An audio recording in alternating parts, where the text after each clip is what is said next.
Hello friends, welcome to my channel. और ये class NCERT का सॉरी क्लास थर्ड के एनसीईआरटी का फर्स्ट चैप्टर है कक्कू।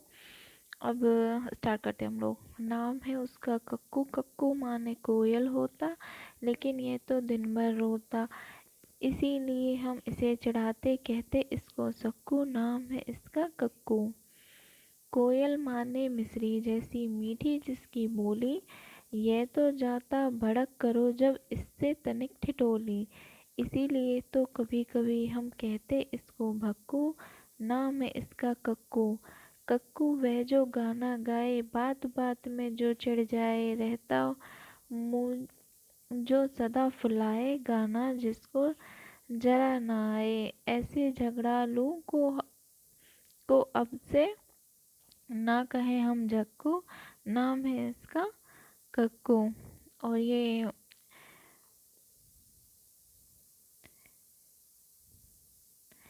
रमेश चंद्र साहा इनकी पोएम है। ठीक है, तो राइटर का नाम और चैप्टर का नाम याद रखना है। ये चैप्टर 2, सेखीबाज मक्खी। ठीक है। एक था जंगल, उस जंगल में एक शेर भोजन करके आराम कर रहा था। इतने में एक मक्खी उड़ती उड़ती वहां आ पहुंची। शेर ने 2-3 दिनों से स्नान नहीं किया था, इसलिए मक्खी शेर के कान में एकदम पास बिन बिन बिन करने लगी। शेर को बहुत मुश्किल से नींद आई थी। उसने पंजा उठाया, मक्खी उड़ गई। लेकिन फिर से शेर के कान के पास बिन बिन शुरू हो गई। अब शेर को गुस्सा आया। वह दहाड़ा, अरे मक्खी दूर हट, वरना तुझे अभी जान से मार दूंगा। मक्खी ने धीरे से कहा, छी छी, जंगल के राजा के मुंह से ऐसी भाषा कहीं शोभा देती है।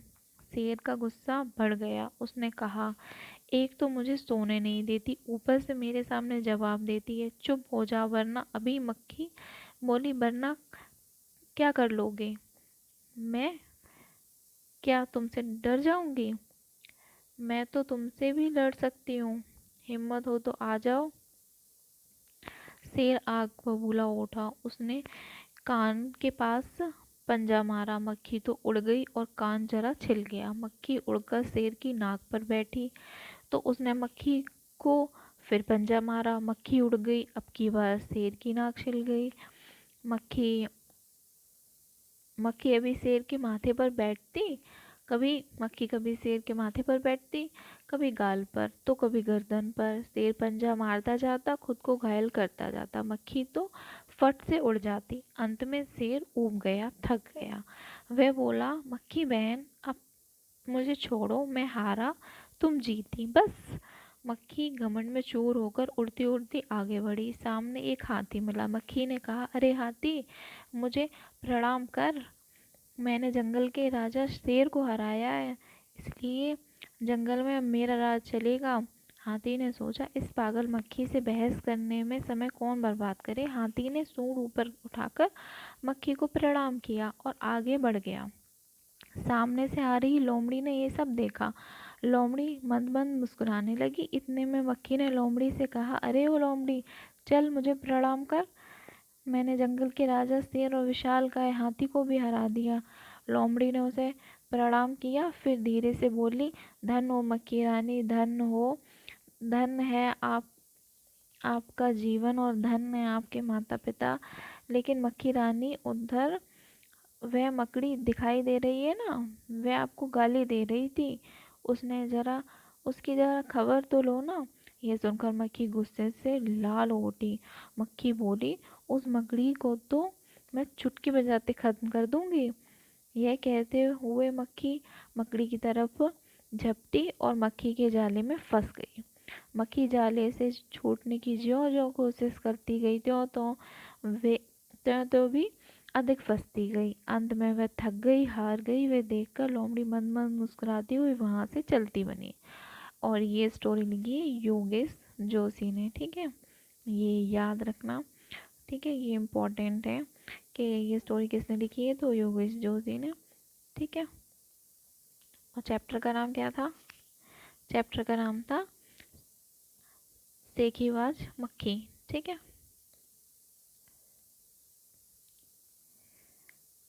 ये थर्ड चैप्टर। और अब किसी को लगेगा मैं पूरी स्टोरी क्यों पढ़ रही हूँ, देखिए ये छोटी छोटी स्टोरी है क्लास थर्ड की, बाकी तो मैंने फिफ्थ क्लास की समरी बना रही हूँ, पर थर्ड क्लास की स्टोरी कुछ ज़्यादा बड़ी नहीं है, तो पूरी स्टोरी पढ़ लेना ज़्यादा बेटर है ना। और मैं पढ़ रही हूँ तो आप 2x पे सुनते जाइए, क्या दिक्कत है ना। तो थर्ड चैप्टर है मन करता है। मन करता है सूरज बनकर आसमान में दौड़ लगाऊं, मन करता है चंदा बनकर सब तारों पर अकड़ दिखाऊं, मन करता है बाबा बनकर घर में सब पर धौंस जमाऊं, मन करता है पापा बनकर मैं भी अपनी मूछ बढ़ाऊं, मन करता है तितली बनकर दूर दूर उड़ता जाऊं, मन करता है कोयल बनकर मीठे मीठे बोल सुनाऊं, मन करता है चिड़िया बनकर चींची चू चू शोर मचाऊं, मन करता है चरखी लेकर पीली लाल पतंग उड़ाऊं। बस खत्म हो गई, देखिए छोटी छोटी पोएम्स हैं। ये सुरेंद्र विक्रम जी की है, ठीक है। और स्टोरी का नाम था मन करता है। ये है फोर्थ चैप्टर, ठीक है। बहादुर बिट्टो, ये पंजाबी लोक कथा है एक तरीके की। अब इसमें क्या है, एक किसान था, उसकी बीवी का नाम था बिट्टो। एक दिन किसान ने बिट्टो से कहा, सुबह जब मैं खेत में हल चला रहा था तो एक शेर ने आकर कहा, किसान किसान अपना बैल मुझे दे दे वरना मैं तुझे खा जाऊंगा। बिट्टो ने उससे पूछा, तूने क्या जवाब दिया? किसान ने कहा, मैं कहा मैंने कहा तू यहीं रुक, मैं घर जाकर अपनी गाय ले आता हूँ, अगर तू बैल खा लेगा तो हम लोग भूखे मर जाएंगे। ये सुनकर बिट्टू को बहुत गुस्सा आया। उसने किसान को फटकारा, घर की गाय शेर को खिलाते हुए तुझे शर्म नहीं आती? अगर गाय चली गई तो घर में ना दूध लस्सी बच्चे ये किस चीज के साथ खाएंगे? बिट्टू ने एक तरकीब बिक्को को बिट्टू को एक तरकीब सूझी। उसने कहा, तुम फौरन खेत में जाकर शेर से कहो कि मेरी बिट्टू तुम्हारे खाने के लिए एक घोड़ा लेकर आ रही है। किसान डरता डरता शेर के पास गया। उसने कहा, शेर राजा, हमारी गाय तो बड़ी मरियल है, उससे तुम्हारा क्या बनेगा? मेरी बीवी अभी तुम्हारे लिए एक मोटा ताजा घोड़ा लेकर आ रही है। बिट्टू ने सिर पर एक बड़ा सा पगड़ बांधा और हाथ में दराती लेकर घोड़े पर सवार हो गई। घोड़ा दौड़ाते हुए खेत पर पहुंची और जोर से चिल्लाई, अरे किसान, तू तो कहता था कि तूने 4 शेरों को फांस रखा है, यहाँ तो सिर्फ एक ही है, बाकी कहाँ गए? फिर वह घोड़े से उतरकर शेर की तरफ बढ़ी और कहने लगी, अच्छा कोई बात नहीं, नाश्ते में एक ही शेर काफी है। इतना सुनना था कि शेर डर के मारे कांपने लगा और भाग खड़ा हुआ। यह देखकर बिट्टू बोली, देखा, इसे कहते हैं हिम्मत। तुम तो इतने डरपोक हो कि घर की गाय शेर के हवाले कर रहे थे। उधर मारे भूख के शेर की आंतें झटपटा रही थी। एक भेड़िए ने पूछा, महाराज क्या मामला है, आप आज बहुत उदास दिखाई दे रहे हैं। शेर ने कहा, कुछ ना पूछो, आज मुश्किल से जान बची है। आज एक ऐसी राक्षसनी से पाला पड़ गया जो रोज सुबह 4 शेरों का नाश्ता करती है। सुनकर भेड़िया बहुत हंसा।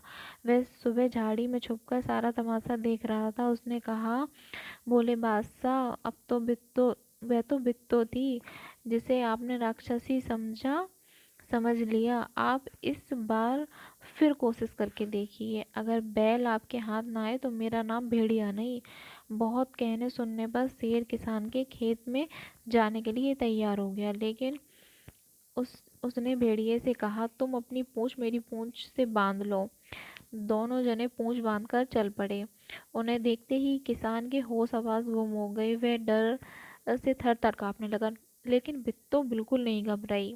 भेड़ी के पास जाकर उसने कहा, क्यों रे भेड़िए, तू तो अभी वादा करके गया था कि तू अपनी पूंछ से 4 शेर बांध कर लाएगा, तू तो सिर्फ एक ही शेर लाया है, वह भी मरियल सा। भला इसे खाकर मेरी भूख मिट सकती है? खैर इस वक्त यही सही। इतना कहकर बिट्टू आगे बढ़ी। शेर के होश हवास उड़ गए। उसने समझा कि भेड़िए ने उसके साथ धोखा किया।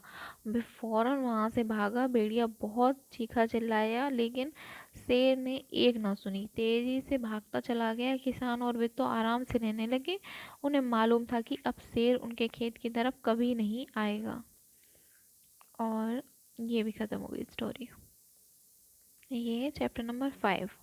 हमसे सब कहते, नहीं सूर से कहता कोई धूप यहाँ पर मत फैलाओ, कोई नहीं चांद से कहता उठा चांदनी को ले जाओ, कोई नहीं हवा से कहता खबरदार जो अंदर आई, बादल से कहता कब कोई क्यों जलदार यहाँ बरसाई। फिर क्यों हमसे भैया कहते यहाँ न आओ, भागो जाओ, अम्मा कहती घर भर में खेल खिलौने मत फैलाओ, पापा कहते बाहर खेलो खबरदार जो अंदर आए, हम पर ही सबका बस चलता जो चाहे वह डांट बताए। ये है निरंकार देव सेवक इनकी कविता। ये चैप्टर नंबर 6 टिप टिपवा। ठीक है, अ, ये उत्तर प्रदेश की है लोक कथा। ठीक है, और इसमें एक थी बुढ़िया, उसका एक पोता था। पोता रोज रात में सोने से पहले दादी से कहानी सुनता। दादी रोज उसे तरह तरह की कहानियां सुनाती। एक दिन मूसलाधार बारिश हुई। ऐसी बारिश पहले कभी नहीं हुई थी। सारा गांव बारिश से परेशान था। बुढ़िया की झोपड़ी में पानी जगह जगह से टपक रहा था। Tip tip tip tip. इस बात से बेखबर पोता दादी की गोद में लेटा कहानी सुनने के लिए मचल रहा था। बुढ़िया खींच कर बोली, अरे बचवा, का कहानी सुनाए, ई टिप टिपवा से जान बचे तब ना। पोता उठकर बैठ गया। उसने पूछा, दादी ये टिप टिपवा कौन है? टिप टिपवा क्या टिप टिपवा क्या शेर बाघ से भी बड़ा होता है? दादी छत से टपकते हुए पानी की तरफ देखकर बोली, हाँ बचवा, ये शेरवा के डर ना बागवा के डर, डरता डरता डर टिपवा के डर। संयोग से मुसीबत का मारा एक बाघ बारिश से बचने के लिए झोपड़ी के पीछे बैठा था। बेचारा बाघ बारिश से घबराया हुआ था।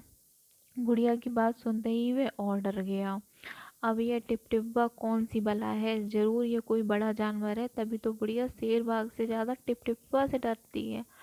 इससे पहले कि बाहर आकर वह मुझ पर हमला करे, मुझे यहाँ से भाग जाना चाहिए। बाघ ने ऐसा सोचा और झटपट वहाँ से दुम दबाकर भाग चला। उसी गांव में एक धोबी रहता था। वह भी बारिश से परेशान था। आज सुबह से उसका गधा गायब था। सारा दिन वह बारिश से भीगता रहा और जगह जगह गधे को ढूंढता ढूंढता रहा, लेकिन वह कहीं नहीं मिला।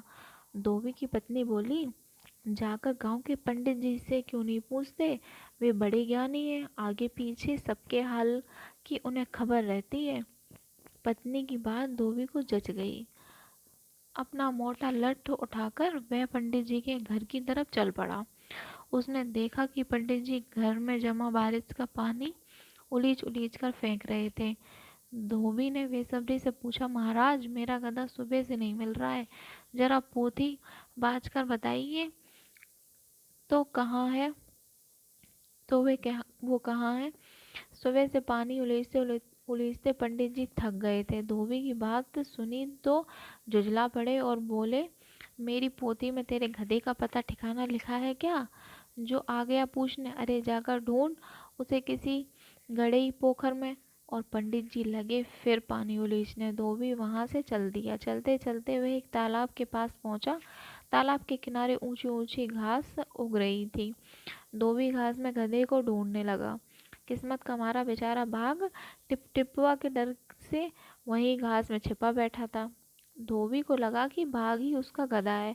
उसने आओ देखा न ताओ लगा बाघ को मोटा लठ बरसाने। बेचारा बाघ इस अचानक हमले से एकदम घबरा गया।